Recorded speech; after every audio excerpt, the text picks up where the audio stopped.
What's up, everybody, and welcome back to the night shift. It's that time on Wednesday, and we got to get your competitive deadlock action coming right at you. I'm Jake, and I'm here with ZP, and I just can't wait to get into the games. Yeah, I mean, today's going to be good. There's no small patches, as it turns out. At least not when you're a Deadlock player. Yoshi says small patch. You look at it like, oh, you've just drastically changed core game systems. And of course, we have the Spectre of the bigger patch still yet to come. So pretty good month here in Deadlock. But even today is going to be really, really interesting. Yeah, even though it's a relatively small patch note in terms of the number of changes, they're all pretty much global changes, which should be really interesting to see the top players sink their teeth into on this week's broadcast. But of course, before we get into that, a little bit of housekeeping. First, let's take a look at the format. If you're new to the night shift broadcast, this is how it works. We're here every single Wednesday. We have an EU event and then an NA event that follows right after. First match is a best of one in each region. That's the challenger match. The winner of that goes on to the EU finals or the NA finals, given the region, and plays a best of three for that championship, for the cash prize, for the pride. Both of our current champions, Abrahams and Melee Creeps, have been reigning now for quite some time. However, there have been tough opponents kind of growing in both regions. Leviathan gave Abrahams a pretty competitive fight last week, and same with the NA teams, right? Floorman and Bunny with Clock have looked better and better, improving still, but again, Melee Creeps has kind of been pretty far out in front there. So excited to get into those finals matches, see if they can upset some of our reigning champs, but that's the format here on the night shift. Yeah, and I look at it here this week too. I wonder, okay, Leviathan, you were able to kind of shock Abrahams a bit last week, and now we got some big changes with the patch that has come into play here, right? When anytime you have changes to the game, you now have a scenario where maybe teams may have an off read on the meta. Maybe the way things are gonna go down with the urn here today, Abrahams won't be quite as proficient on. So you have the stakes set for an upset anytime you have changes to the game, because that's where the newer teams or the teams that may be a little bit under have more of an opportunity to get a leg up. Yeah, just, that element of chaos. I think that's part of the fun of a game like Deadlock right now is we're so early in development. There's always new things coming. And even this kind of patch change, it does enough, especially around the urn, to really shift the way the game is played. So let's just jump into it. We'll talk a little bit of these patch notes. We'll kind of go through it. We'll try to be quick and not be too exhaustive.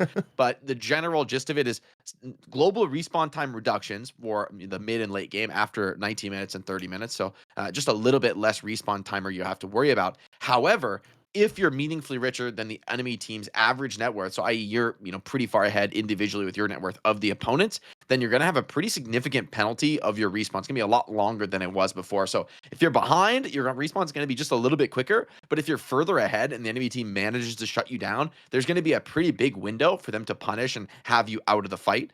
Also, all jungle creeps have reduced their respawn time, their HP, and their bounty by 30%. Which is a pretty massive change, right? It's going to mean that there's a lot more jungle camps more often available on the map, but each individual camp is going to be a lot easier to clear and go down a little bit quicker. I think the biggest change of the patch, though, the one that is probably going to be the most visible, especially in competitive play, is the way the urn has been changed. So there's no drop-off channel time, which means you just slam dunk the urn. You could be flying in at Mach 3, and you just get on that urn drop, you will get the dunk immediately. So I think this means, basically there's going to be a really big emphasis on getting that first urn control and being able to hold it, because dunking it now is so much easier. And also you can knock the urn out of somebody's hands with a light melee. People are a little bit less tanky with the urn. Some small changes here and there, but I don't think those are going to be too meaningful. I guess it's a little bit easier to snatch the urn from a runner as they're passing by. However, also doorman has been heavily nerfed in terms of the portals, right? Like you can't no longer can just walk through the portal with an urn. It'll drop on the original side of the portal, which is gonna, I think, be a pretty big nerf to doorman, but maybe it's not enough to take him completely out of the game. Actually, one of the funny things that just reminded me, the DM, the captains, I dropped an alert in captain chat saying, by the way, we're not allowing exploits to bring the urn through the doorman portals, because there are some exploits that allow you to do that right now. It's like, look. Developer intention here is really clear, and the exploits that do exist right now are going to get fixed. Do not do that here today. That is not a thing they're going to... Whoa, the music just kicked in. It's back. But yeah, so it is a big change. The interesting thing to me is I feel like there's going to be an overreaction when I look at the Doorman portal change, because I think Doorman is still really, really good, especially with how he lets you play mid-boss and just his overall utility in the game. But there may be a bit of a knee-jerk difference where people don't prioritize him for a week, a few weeks, and then suddenly, a month from now, people have the revelation, wait, Doorman's a good hero. Who could have known? I mean, he's a good laner, right? He's a good Yeah. laner, scales well, has different options as far as the building goes. So I think you're right. I expect to see teams give a pretty big negative effect on his pick rate for this week, but maybe as time goes on, we'll see him come back in because there's still a lot of potential to play. I mean, it's interesting because even if he's worse, right, in NA, like teams are just first banning Doorman. So does this mean you're going to let it through? Now, I think it will. Maybe it actually sees more play, ironically, with less first bans. Coming in and keeping Doorman out of the game. Down dash stamina has been slightly buffed. Really not a major change. You regen your stamina really fast in the base. Great. It makes it a little bit easier to defend the patron. And kinetic dash has been very slightly nerfed. So these changes, not really big deal. I think the earn and the respawn timer is going to be the most impactful and the most exciting to see, especially as we get into some of the earn fights. But those are the patch notes for this little mini update, hopefully preceding a larger one that has been portended to come by the powers that be in the Deadlock world. Yeah, I'm excited to see what happens. I will say this though on Connect Dash, it's not about the change today. We talked about this on the Graveyard Shift, which all our subscribers and patrons can view, by the way.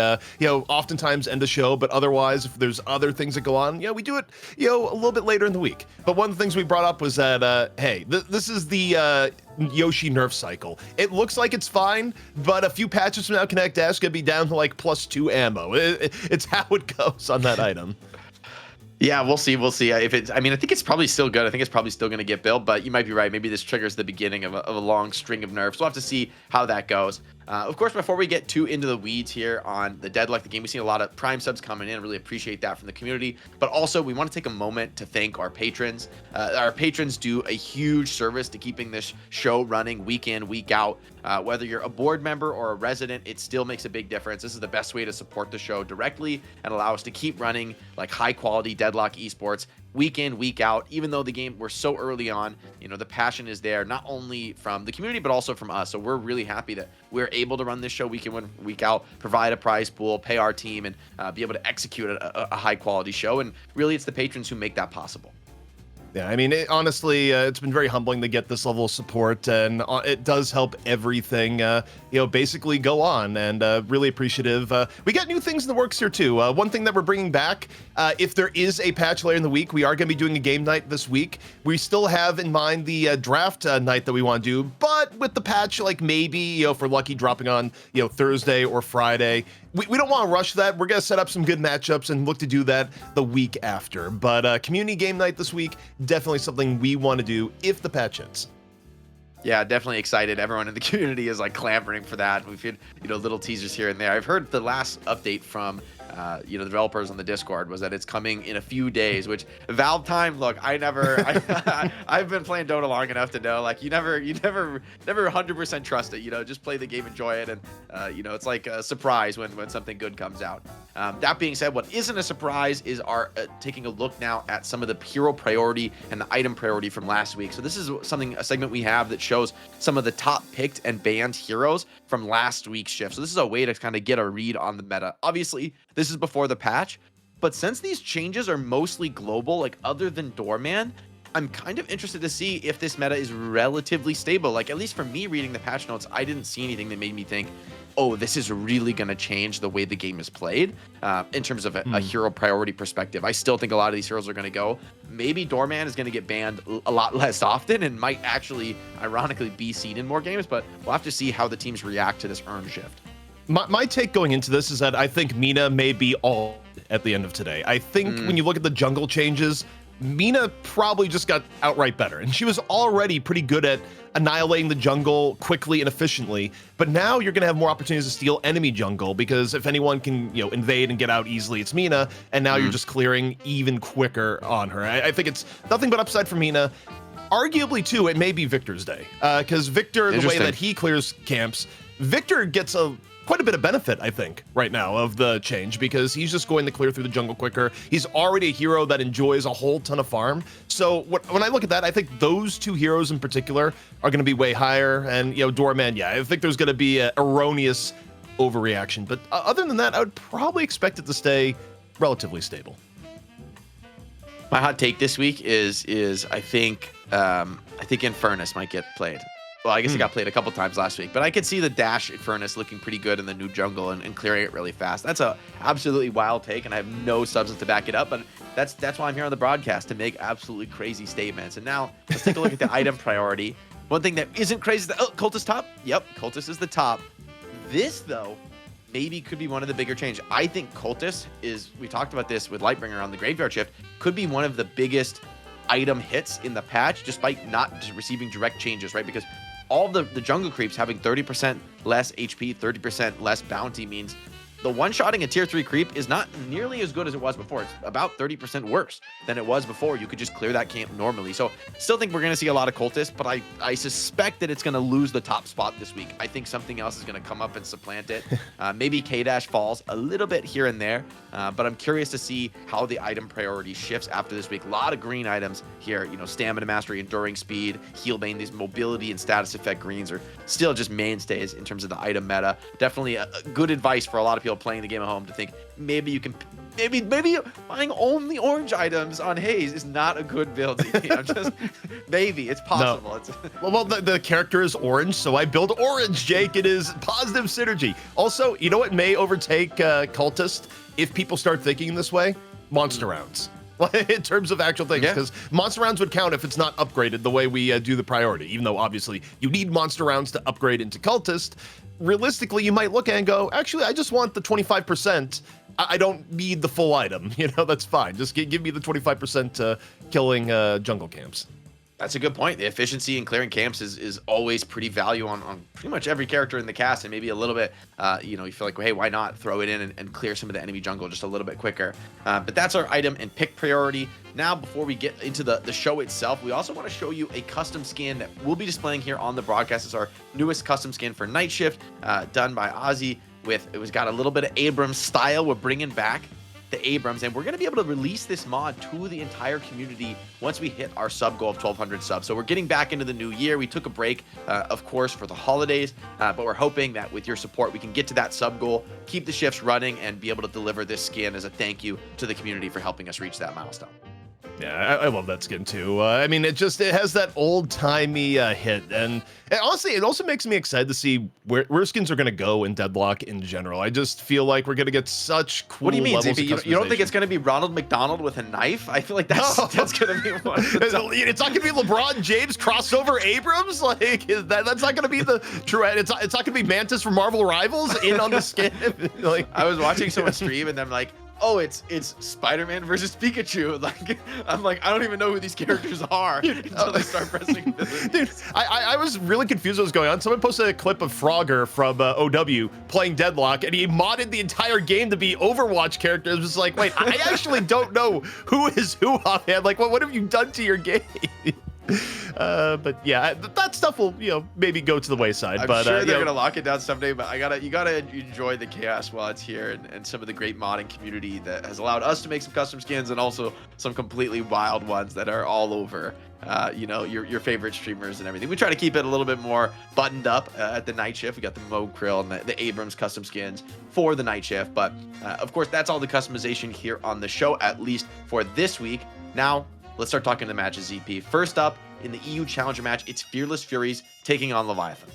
Yeah, and Fearless Furies, a bit of roster changes here. You take a look at, they're like, you know what, we're going to bring in Palm, we're going to bring in Irizumi, who used to be old Aegis Aurora alumni, but, this is kind of the expected for, a team that's looking for the right mix to, challenge and compete with teams like Abraham's. You're going to do some roster changes. And no, that is not a glitch that both Palm and Irizumi are both Mo and Krill. I asked Surgery, hey, what's the signature heroes for Palm and Irizumi? And he responds, Palm, Mo, Irizumi, Mo. So, just how it goes. Sometimes you got to be the Bash Brothers. It would be a funny. You never seen in StarCraft? There's a game mode, like a custom game mode people can play called Mono Battles, where basically you're only allowed to build one unit. What about Deadlock Mono Battles? You have to play all 6 of the same hero. What would be the best hero, TP? 6 Stormen. I feel like 6 Doormen, you just don't know what's going on. Like the Hall of Mirrors is gonna be way out of control. I'm gonna say 6 Lashes is goated. Okay.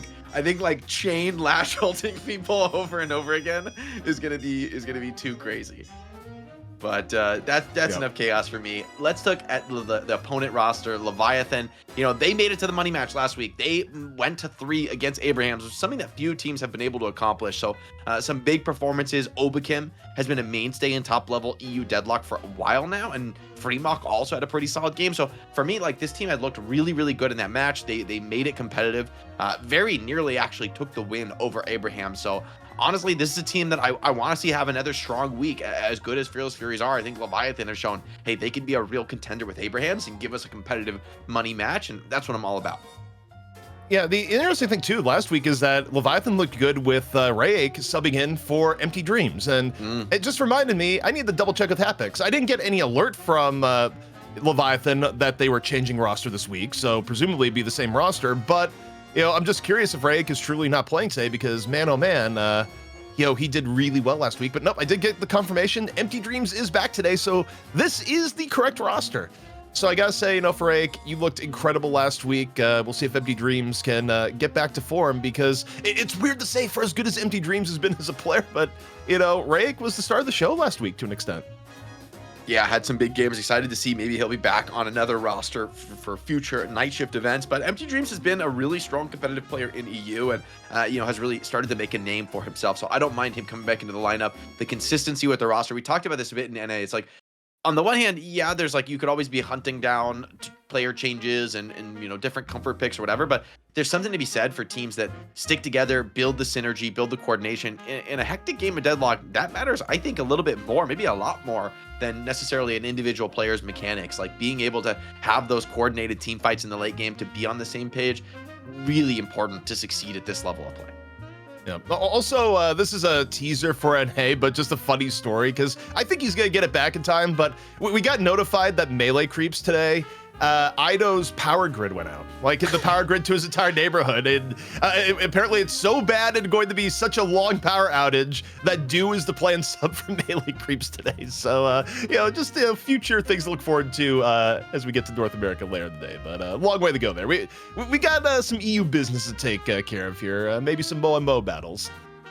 Yeah, with that being said, this is how we do it on the night shift. In our challenger match, we always do a Mo 1v1 melee only to determine pick prio. Just a little bit of fun. We'll see if we have that ready or if we're ready to just jump into the draft. But yes, it is going to be the Mo 1v1 and an instant opening parry. Okay. Yeah, this is a little bit aggressive for EU. And in off the instant air dash parry. They're getting into it. Oh, wow. This is a close one, man. They're same HP here. Down to the wire. Stylish custom Mo skins, both looking for these big parries. The spacing has gotten more and more ridiculous as time has gone on. Parry comes out, and what do? You run. Surgery. Running for the hills for Fearless Furies in the yellow. Heavy. Oh, wait, he's got this. Should be a finish. Oh, the double parry. Ooh, sick. Okay. Wow, that was one of our more entertaining battles. And so first pick, it's going to be Fearless Furies. See what they open with as well on their ban. This is the moment for the meta to shift, right? The draft is usually when we start to see how teams interpret a new patch, and I'm always interested to see, especially these opening bans. Doorman copped a lot of first bans so far in the night shift the last couple of weeks, and I expect that's going to change with the change to the door dropping urn, and it's back to the OG classic, the Billy ban. But it is Fearless Furies with first pick, so it's a little surprising that they banned Billy. Billy has been a hero that often the team with first pick looks to grab. Yeah, I mean, last week in EU, they were banning Billy, picking Abrams. Like, Abrams was kind of the de facto first pick that the teams of first pick were going for. And instead, Leviathan bans Paradox, so that's a little bit interesting. Paradox is creeping back up in priority, where she kind of went low after some of the recent changes, and has been going up and up and up. If Fearless Furies, though, maintains what they did last week, they'll pick Abrams. But I think for Leviathan, you spawned by picking Mina in one of the first two picks coming up here. I think you're feeling pretty good. Abrams keeps coming. The classic continues here, Fearless Furies, grabbing Abrams from themselves. And by taking away Billy, you really do secure yourself a pretty big advantage, I think, when it comes to the brawling front line. I think characters like Shiv and Yamato I'm expecting to go relatively early now because Leviathan are really looking for those frontline bruisers. The big downside of Shiv is that, yes, he brings the damage, but he doesn't bring control, he doesn't bring lockdown. So maybe that's something that they can grab here in their second pick. Yeah, and we'll see what the second pick is. I personally... Okay, I think you could still make an argument for Doorman, but I don't think teams are going to do that today. I think Amina would be good here. I even think a Victor would be good here if the tales of him just being the jungle sweeper is true. Where do they go? I'm a little late. They go Page. Page. Okay, so they go none of that, and it's just the Page has been also been going up in priority, Jake. Yeah, I think Paige looks like a really rock solid support right now. I mean, you're a character that just feels like you can just build immediately into tech items very, very quickly. After maybe like a Guardian Ward, you can just start rushing knockdown. And there's a lot of flying characters being played in the meta right now. Think about Lash. Furies, though, grab the Viscous, another top prio character, one that would have, in theory, some good synergy with these Leviathan picks already. So Furies, they got a great catch in the Abrams, and they most likely have a gun damage Viscous, which is really the meta build at the moment. The reason that Viscous has been played, I think it was 7 out of 7 games in the last 9. Yep. Also, it says a lot about Viscous's overall power that you can objectively nerf one of his best aspects, an aspect that was unique to him, the ability to stall the urn for a ridiculous period of time. Viscous was best in class. No one could really do what he did. That gets taken out of the game entirely, and Viscous is still picked second overall by Fearless Furies. That's actually absurd when you think about where Viscous's power level has been and how people have been rating the hero. But Mina finally comes in a little bit later than I might have thought here. I mean, honestly, really strong early draft from Leviathan as I'm looking at here. I really, between Shiv, who's always been good, and it's hard to argue the Page priority to an extent. Yeah, I think Shiv Page in some ways is kind of the new Kelvin lane, right? Where you just have this big enabling shield. Although Page could end up laning somewhere else. I don't think you're necessarily leashed to the Shiv. They banned the pocket as well, which is a bit of a protect for your Shiv, with Affliction being sort of the classic Shiv counter. And now that Mina's been secured, you kind of have like of those two, high spirit damage, very mobile characters for those mid-game, late-game scouting opportunities. Mina's the last man standing. I mean, there's still other options for that sort of role for the Furies. They think about Hayes being picked a lot more. But I think Mina, I think you're right, ZB is best in class. I think Leviathan are happy to lock that one down. From Leviathan right now, I kind of want something on the playmaking spectrum here. Like, I actually wouldn't mind getting a Holiday where you're at. I think you want to be careful with the current jungle. You don't necessarily want to overstack on heroes that are going to be devouring the jungle. Oh, okay, they actually go for Holiday. Okay, that's good. I think it fits super well. I think, Lasso is great here. Somebody like Abrams or Yamato has to really respect it because it can pull them way deeper than they intend to be. And for Yamato in particular, right, the threat of just being full bursted in Lasso is very real. So it's pretty scary to be, even at high HP, holding your ultimate in a fight.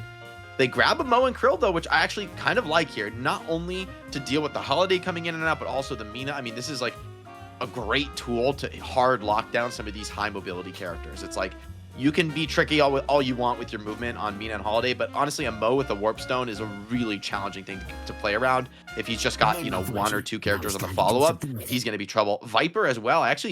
I like in a similar vein, active early game hero, but the Bola in the late game is going to be able to put a stone form on Mina or Holiday and really set them up to be locked down by whether it's Mo or Abrams from there on out. Yeah, also, I think Mo, you could argue, maybe has a little bit more value this patch because Mo just kind of likes running into the jungle, contesting things, and with the jungle respawns being adjusted, you have more opportunities to invade as Mo and just kind of body check people, go for a combo, and get a little bit of support on top of it. Geist also being picked. I was talking to a friend of mine who was also saying, it's like, hey, Geist may be better now too. Anything that uses Spirit to clear the jungle actually feels pretty good about where this is at. Like, you can just drop an AoE and go. And yeah.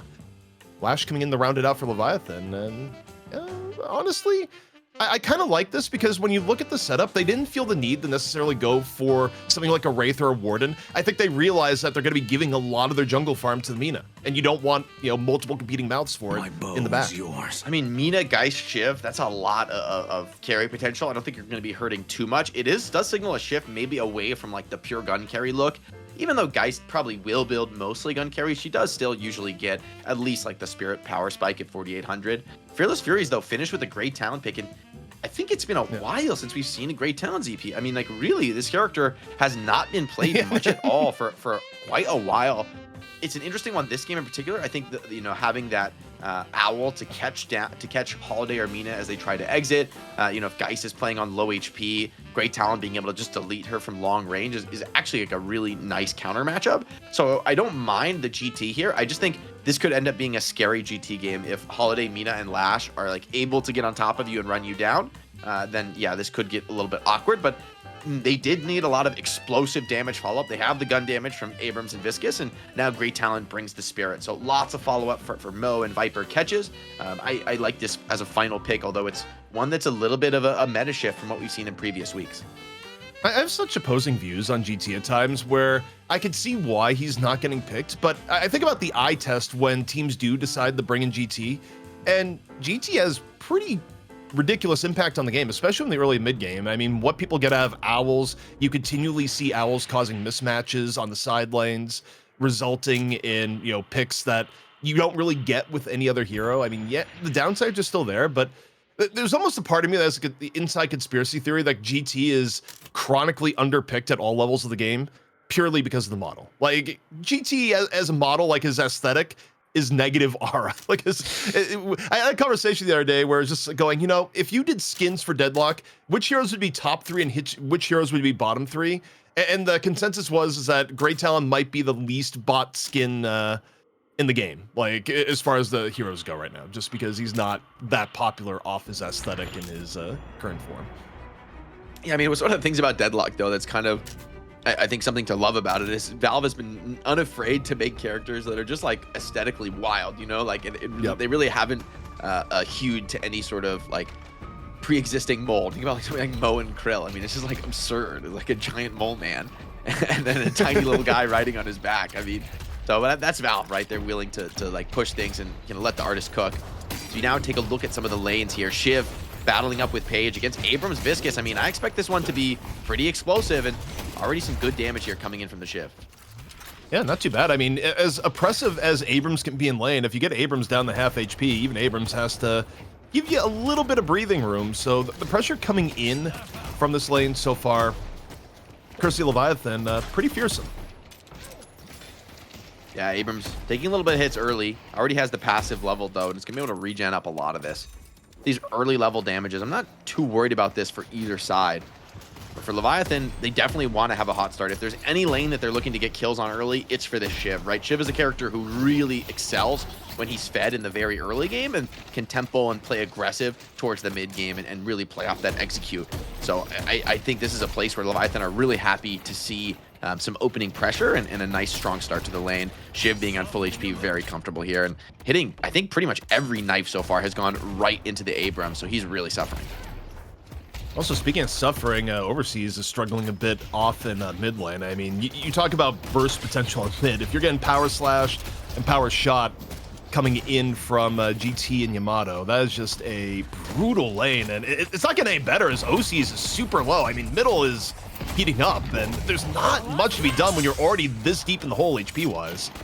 And it's been so long since we've seen GT. You forget this hero is a monster in lane harassment, right? Like, especially with Yamato. I mean, you have these two incredibly powerful spirit nukes in early levels, and you're just throwing those in, right? GT, or rather, Geist in the late game is going to be able to sustain through a lot of that pressure, but in the early game, like, you just don't have the tools to regen up to this. I mean, you're just now relying pretty much exclusively on the tower's tankiness, which doesn't feel good in the mid lane. No, not at all. Also, the lane we haven't talked too much about here, and on the left, the Lash Mina lane being very aggressive early on. I mean, it's kind of interesting, though, because playing against Viper is scary in the early game. There's so many ways that you're up against Viper, and it can go against you in just a flash because of the mechanics of how things like Lethal Venom work. But the scarier part about Viper is just the roaming that you can do around this point in the game. So we'll see how active this Viper gets. Well, Yamato's super low. A counter kill would be massive in stabilizing this lane. Yam trying to play out through lower. We also get a fight here on the side lane as Overseas finds that Yamato. So we talked about the advantage. And now GT is giving it as good as she's getting, though, turning it right back around. Holiday just has to try to schmoove her way out of that one, but it's done. The damage is done. So you do find this Yamato kill, but the fact that Sergio gets a counter kill and is farming the lane and pushing this Holiday back is actually not only great for the GT, but when the Owl ultimate comes online, this could be great for the side lanes as well. Yeah, that's what I'm really looking forward to here, to see how Surgery uses Owl when it's up. And Viscus running for his life to save from Abrams, though, just in the nick of time. That would have been a very, very dead Arzo, but the charge gives him just enough clearance to prevent the final shot. Yeah, it's kind of a scary spot for Viscus, though. It's, you don't really have a way to get your HP back from that low HP. Shiv and Paige are now going to bring the pressure on this Abrams, and if the Abrams fall back, it's going to be the tower who takes the punishment. Viscus with no HP on the rooftop, just throwing splatters from a mile away. That is what you've been reduced to, but got a little bit of HP back. Still full orange, so safe to say this is going to be more gun Viscus. No real reason for people to have changed builds here just yet with how the patch changed things up. Yeah, I mean, this is a pretty powerful gun carry right now in the meta. I mean, just the mobility and the survivability that Viscous offers are pretty unique. Guilt tries to do what he can on the Yamato, but just a barrel from the heavens. And now GT really pushed back Surgery on a sliver of HP. A headshot would be deadly here. Seems like he's played his way out of this one for now. Viscous now getting right back into the mix, even on low HP. Page not able to find the parries on this puddle punch. The kill comes in for Arzo, and I think Shiv's just a little bit too low HP to punch back. So this lane, great recovery from the Furies. You got rotation potentially coming in here. Taking a look at where Overseas is at. It may just be for Rune, actually. Yeah, so Rune's up buffs are in a coming up. minute. And Couple seconds here. Lash meanwhile trying to run and all sorts of danger right now is Obikim. No skills but the movement. Clean tech though. It might be enough to get out. Oh, just down to a sliver of HP, and oh, the pocket sand to finish it off. Kills also coming in mid meanwhile. Couple of nice kills for the Furies. Building some advantage into Leviathan. Still, the game is absolutely down to the wire. Lethal Venom just barely dodged by the Mina. Well played by Empty Dreams. And I mean, everyone's on low HP in this lane. It's really risky, especially with Mo's ult here with combo. Mina is going to have a really hard time stepping up, and Mo looks to maybe get active towards mid. This could be big on mid. I think with mid tower being so low, if you get a successful rotation in from the Mo here, that'd be enough to just grab Guardian, but maybe they don't need a charge. Meanwhile, going in on the Fremok. Fremok looking real low on the hunt. Abrams going forward. Seismic Slam up over the top. Fremok gonna have to do a little bit of movement to get out, and no, cannot avoid Arzo, who finishes it off.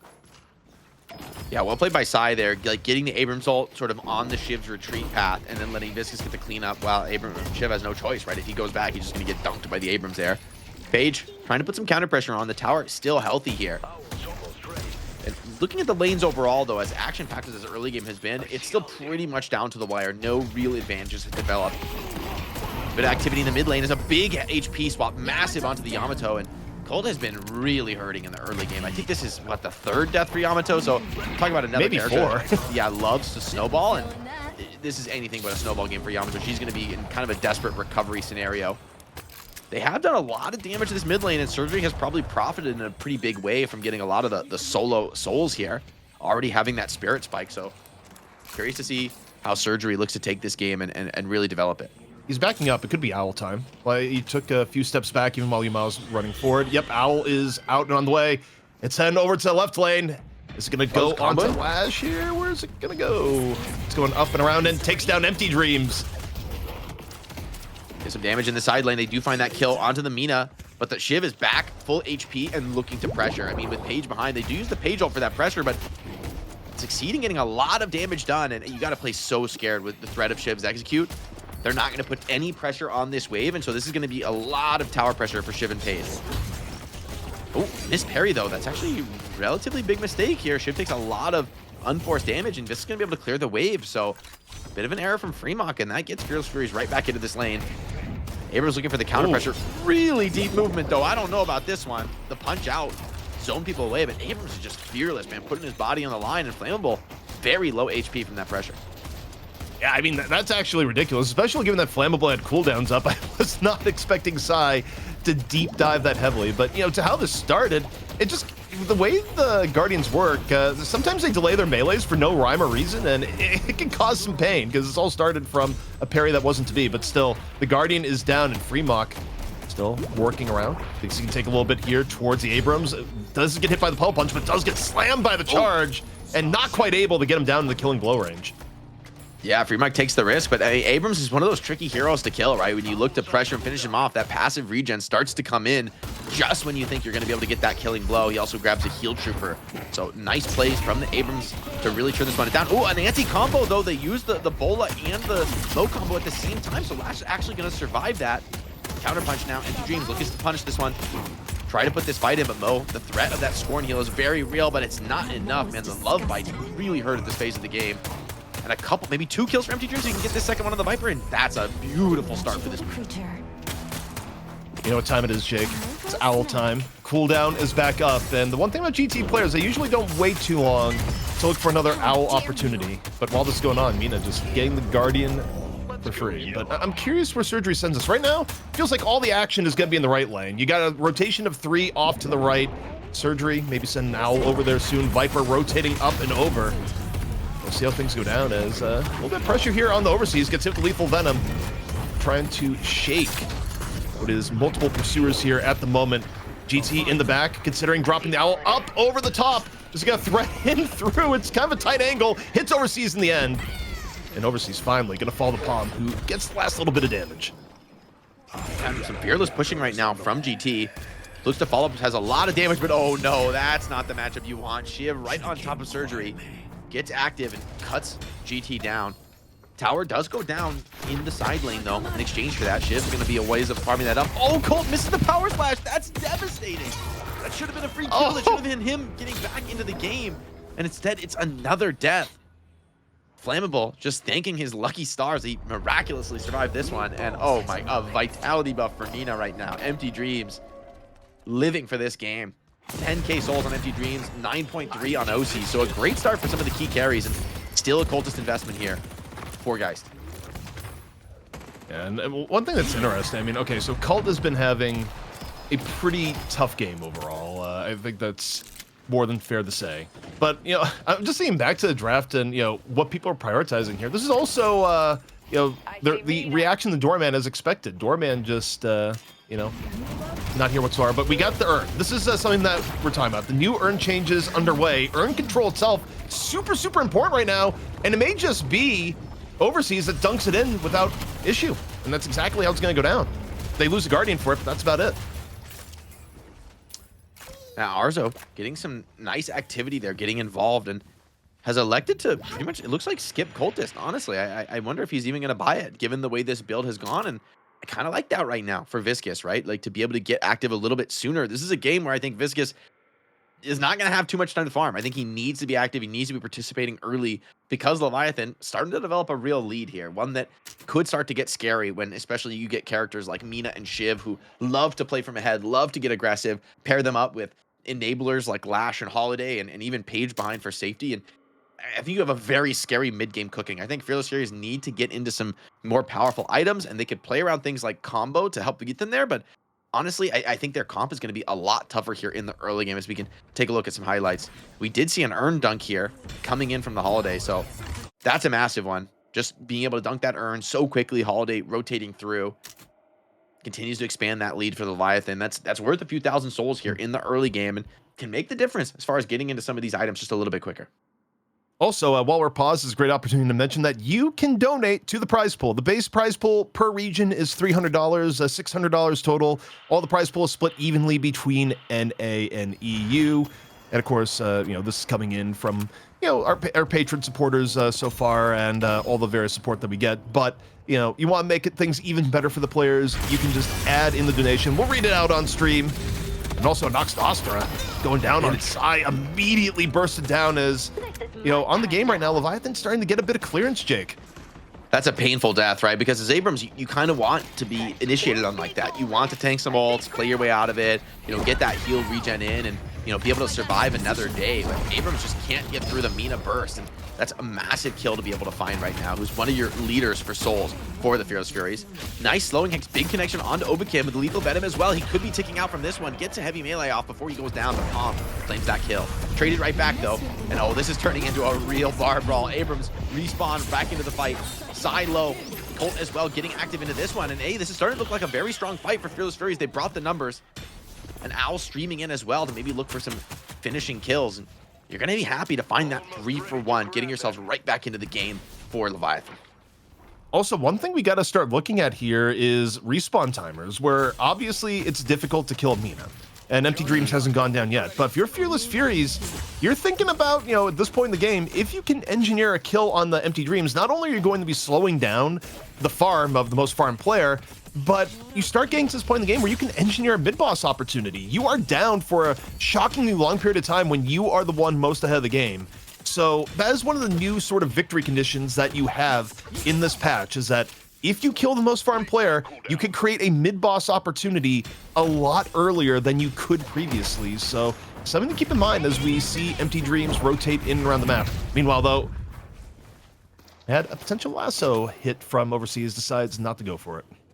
Yeah, I mean, diving Abrams under the walker at 12 minutes is a pretty risky proposition. You know, even with the lasso there, could be scary. And what a catch there onto the guy. He's dropped to the floor. a combo as well. Arzo picks up a nice 800 bag. Counterpunch coming in though from overseas. Remember, he still has that lasso. But Arzo plays his way out of that one. Puddle Punch just gets away from this. And a big rotation here in from Leviathan for some counter kills. But so far, they haven't found anything. Surgery though, hold on. Okay, he's in trouble. He is caught, surrounded. Fremont on top of the GT. And as we talked about a little bit, GT, you have massive damage threat, but kiting away from this Leviathan team is really scary. I mean, the mobility, like maybe Viscous can play his way out of those scenarios, but GT is not going to be able to have the same fate. And a little ground level lash hold on the Abrams sends him pretty deep. Mina's here for the cleanup. Should be more kills fed towards Empty Dreams. Very happy about this if you're a Leviathan fan. Empty Dreams not done, man. He's still healthy. He's looking for more action here in this fight. A lasso on the Mo Krill. The burrow. Yeah, this is where, ooh, I don't think it's going to be enough. It's not. Mina starting to enter in the raid boss territory here. At 16,000, they're the only person on Fearless Furies that Empty Dreams can't look at and basically remove, or only people, I should say, would be Sai and Arzo. Oh, and I guess Arzo is around in general. You got the cube, but, you know, most of Fearless Furies melts under the gaze. Oh, we found him in the closet! And you just can't take this fight at close range. I mean, you put some counter pressure on, okay, and maybe that damage is enough where you don't want to chase deep, but Mina is a huge threat right now. And with superior stamina online, man, she is going to be active 24/7. I mean, this is just a part of the map where this should be safe. It should be comfortable for Fearless Furies to play. And Empty Dreams is more or less going to dominate this side of the map solo. So be able to create a lot of space, a lot of opportunities elsewhere on the map. I'm surprised that he didn't go Toxic for the gun buff. And Yamato does hit a big power slash. It'll be a little bit scary as Mina. I mean, you don't have much health pool to work with, even with this green investment. Also, you know, if there's any character Mo that can sneaking lock up. down Mina here, it'd be Mo. Wait, it's coming. Mo's She doesn't here. see. Oh, she does see him though. It's as soon as you get that intel, right? He's going to be able to outplay it. It would be nothing short of massive if Irizumi was able to get in here and get the kill in Empty Dreams for all the reasons we were talking about before. But as you say, Empty Dreams is able to sniff it out and get away. But they're definitely looking for Mopic. But first, they're in control. Coming in here, not really contestant, and that's a bit of a mistake, Jake. As I look at this, you have to intercept this now. You cannot wait because there's no Urn standoffs anymore. And you take a look at the position; they are trying to get on the free mock, but he's gotten to his walker already. Yeah, he's completely safe, and I think that play it really comes from Empty Dreams, right? The space creation he was making on that side of the map. Fearless Furies just weren't able to step up that ready and be ready for the Urn, and Fremont was absolutely standing on it, immediately ready to capitalize. Now though, you're gonna have to contest, get past the Viscous to get that drop off. And Fearless Furies are trying to pressure the right side walker during this, and they're actually going to find a kill onto Obikim. So Furies, if they could take a walker down for this, they might be willing to give up that Urn control. Empty Dreams has more than enough damage, though, to really threaten some of these attackers. Big ulti coming in from Page, setting up with some stuns, and Mina knocking him down. 2 counter kills, and Empty Dreams profits, defending the walker.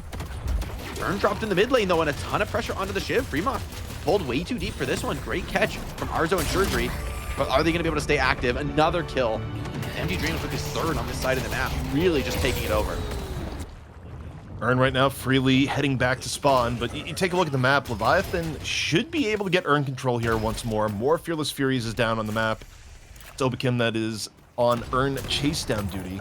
And while this is going on, just a lot of extra farm going to Empty Dreams. Free farming here on the right, but here comes the Mo into the Abrams. Empty Dreams has to escape here pretty quickly. Could turn in the combo. Could turn into a big pick. As you see Sai in on the chase down. Mina running, using verticality. And that's the one way that she was able to avoid the impending Mo apocalypse. It's just so hard to catch this hero. You got debuff remover for any kind of silences or slowing hex you do put on her. And then the superior stamina and the sanguine retreat to just get away. So yes, if you can connect that combo, but I don't know that Irizumi has like a warp stone yet. And honestly, I'm not really convinced that he's gonna be able to get this. By the way, Lash, instant dunk here. Not really a way to stop this. You see, Viscous tries his best, but it's just too hard to hit that kind of timing realistically. Lash with a combo and looking for more maybe. Gets a ground slam onto Viscous, but he should be out of trouble.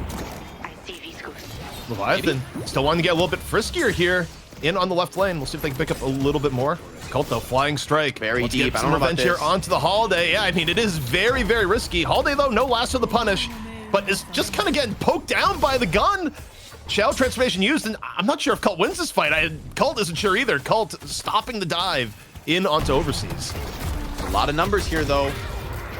Both teams really developing players for this. Leviathan loses 3, so Fearless Fury is responding in a huge way. A bit of an overextension. Empty Dreams wasn't in this fight, so one of the key elements in terms of the fighting strength of Leviathan. However, he's very likely going to be able to grab this walker. Shiv's here as well, and even Yamato coming in, I don't know that you can actually defend this. I think Leviathan are wise to play this one a little bit carefully, but if Fremont and Empty Dreams want to get into this fight, I think they have a real chance at it, especially since you're chasing way past the wave onto this ship. Fremont. Okay, the power slash, though, just deletes him. Yeah, Fremont ends up being the sacrifice to keep Empty Dreams alive, which, again, given how spawn timers work right now, those sorts of plays are more valuable. If you could have someone basically pull the get down Mr. President to avoid what would be a hellaciously long spawn timer at the moment, you do it. I don't know if Shiv at 16k is actually in the threshold, though, and no, he's not. That's exactly why he was enemy perfect territory sacrifice. in the biggest way. Like, this is not a realistic kill for Mo. He's just here alone. I guess he's making a little bit of space, contesting a little bit of farm, and relying on his ability to play his way out of this, and he's going to get a lot of boxes for his trouble, but it's definitely a wild part of the map for Mo to be right now. Mo just kind of walked into there, and Flamel's like, wait, why are you here? All right. Do we do violence, Mo? No. All right, you just walk away. It's fine. Mina's baiting here. She's got some allies behind her. Yamato respects it, though. I mean, you just can't really kill this Mina. It's really the combo is the only real threat.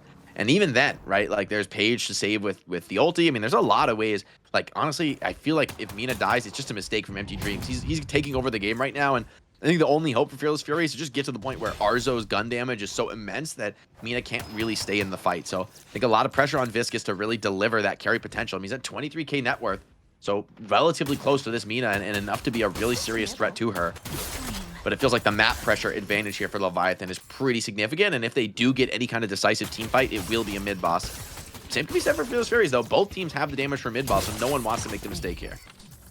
The game sense coming in from Empty Dreams has been really, really good so far in this game. The amount of times that it was kind of a near miss of getting comboed by Mo and dying. Oh, you can't do that. That's illegal. That is illegal RNG for the Mina to set up for the buff and hit the 1-4 on the Spirit. Ay, Jake. Oh, Arzo, you have damage, but you don't have tankiness. A beautiful defense with the heavy stacked Berserker here. Geist delivering heavy punishment from this attack on the tower. And there's some counter pressure coming. I mean, this is a really risky move now for Fearless Furies. They're committing heavily. Arzo does have the damage to get this Walker down.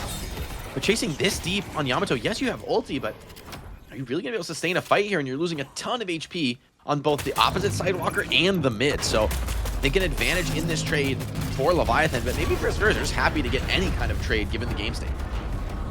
It's a tough trade the stomach here because not only do you give up Walker, but you give up first earn control. And again, the way the game is at the moment, first earn control is absolutely deadly to give up. It means a lot more to have it here at the beginning. Overseas is going to be the carrier, and Leviathan working around. And, okay, you know, he's your motto. You're looking for someone to fight. Do you want to fight the Mina here? No, you don't want to fight the Spirit buffed Mina. She's got Spirit Rend too, man. So it's like shredding your resist, the lifestyle. Yeah, Yamato has to ult to get out of this. I mean, that's a painful one, right? A very low tempo ultimate just TPs away. But I think this is a correct call. I mean, I think she would have died for that. Meanwhile, elsewhere on the map, Leviathan get a 2-for-1, which you're pretty happy to trade away overseas. And now 3-for-1. Fremont really profiting now with the max execute. Yamato, enemy territory here. I don't know about this one. No ultimate. You get hot pursuit is Fremont immediately behind this Yamato. And wait, okay. Fremont's Abrams coming in for a little bit of disruption. Enough to kill Overkim. However, Fremont able to find the killing blow threshold. Gets one. Looking for more. Up into Arzo. Cuts him down. Goo or no. And this may be enough of an advantage now to consider going mid-boss. And oh, you can't let the Mina get the earn dunk on top of it. Yeah, Mina's just enormous right now. She's like greed farming through all of this, able to, as you were talking about and from the patch, like pick up a lot of these jungle camps while on the move and stay super active. Boundless Spirit could be coming up next, and yeah, I mean, you got to try the mid boss now. Fearless Furies, I feel like they will contest this though. I mean, in theory, you're only down one player here, which is not the end of the world. There's a couple scary ults, such as the Page ult here, but comes you have some powerful stuns from Fearless Furies as well, so this is going to be a contested rejuve. You'd think an Owl's coming in. Owl has not been casted here. It doesn't come in instead. Parry? Get the Page ult over and in. They're over. Oh. And all three. That's worst case scenario. That could be game right there, GP. Leviathan pick up 3 rejuves, and they're wiping the floor with Fearless Furies. They got the stuns, but it just wasn't enough.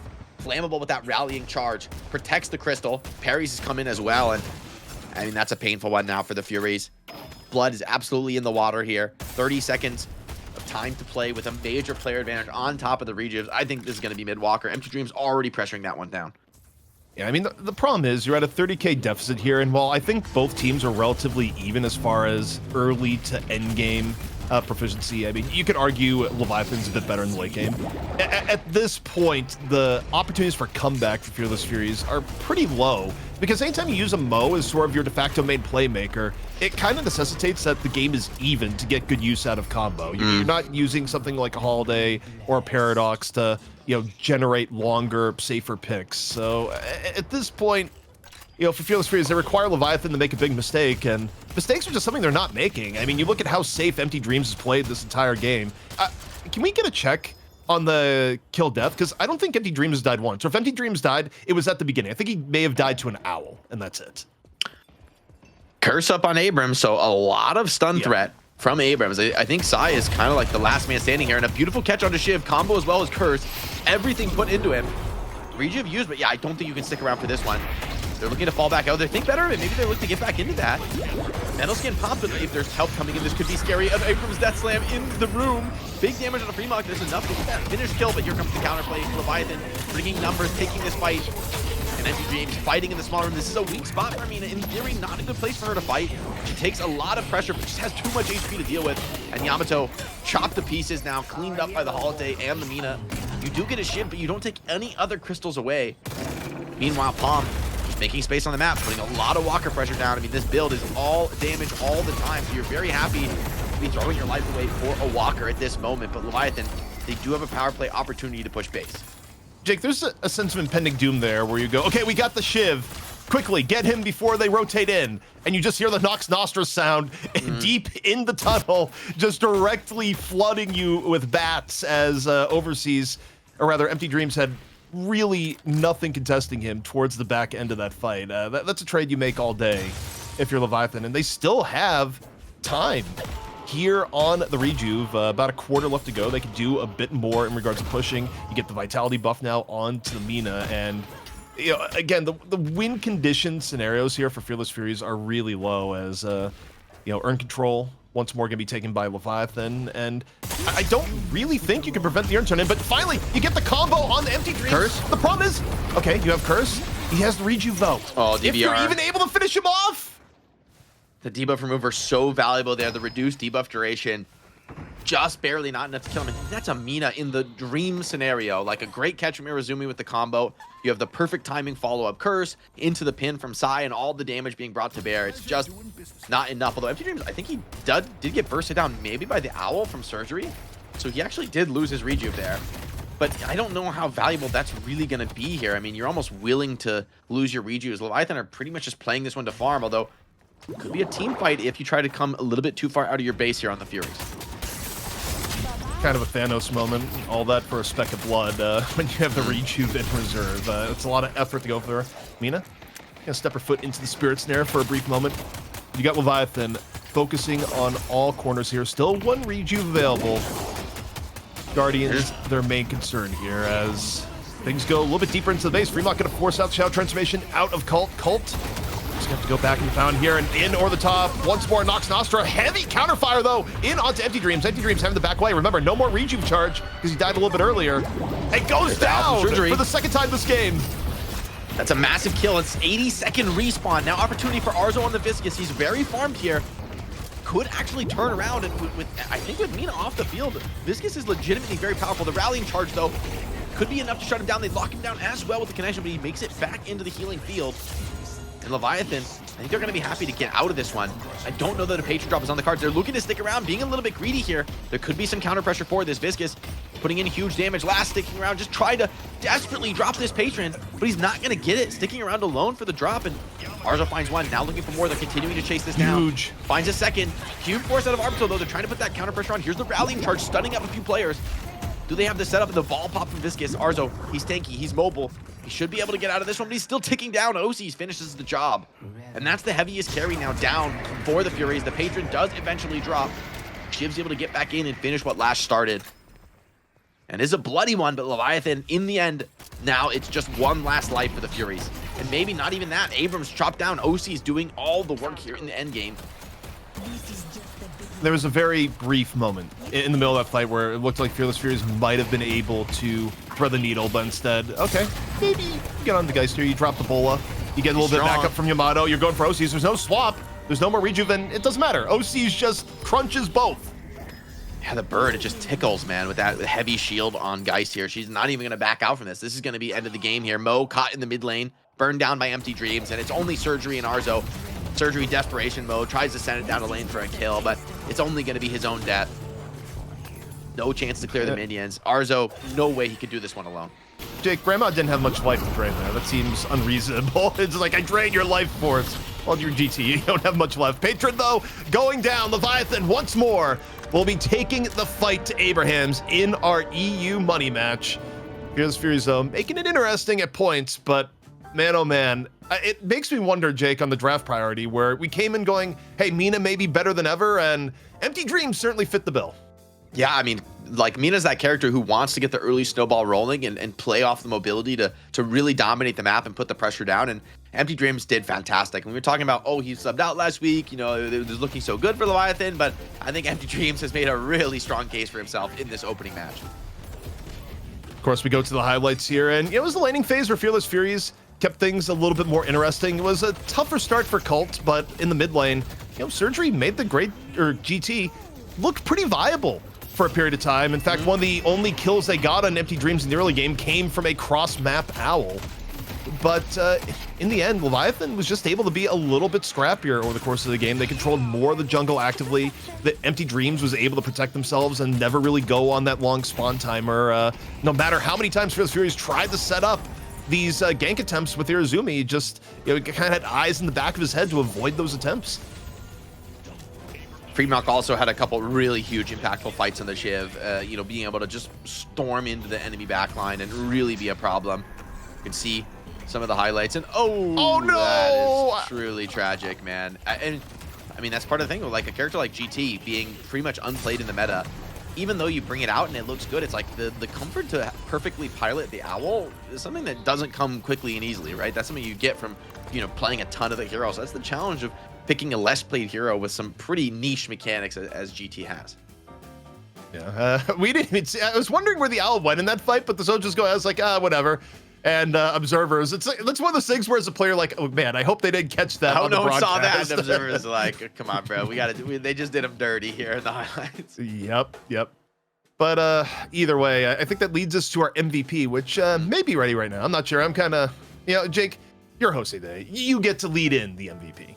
Let's see if we have the MVP ready. I mean, I think this one's probably pretty obvious. Honestly, there's some good contribution from a lot of the players on Leviathan, but I just feel like, for me at least, it would be the Mina. I mean, Empty Dreams took the game over from the laning phase, had a couple like double kills in the lane. I mean, this is the risk of you put in a Mo and a Viper in a lane against Mina. Like, this lane seems terrible to me, Z. Like Mo and Viper, I just don't see it. I mean, I guess the ultis could be annoying, but I mean, Mina is just putting so much pressure down, getting a few kills in the lane, and then from here on out, it's like she's almost untouchable. There's like a couple deaths in the late game where, okay, yeah, you're like dropping the Patron, you're able to get some kills, but Empty Dreams just found so many of these crucial mid-game snowballs, and I mean, yeah, clearing the jungle sort of as an afterthought as she's moving around the map, but for the most part, it's the pressure she puts down that made so many opportunities for the rest of the team.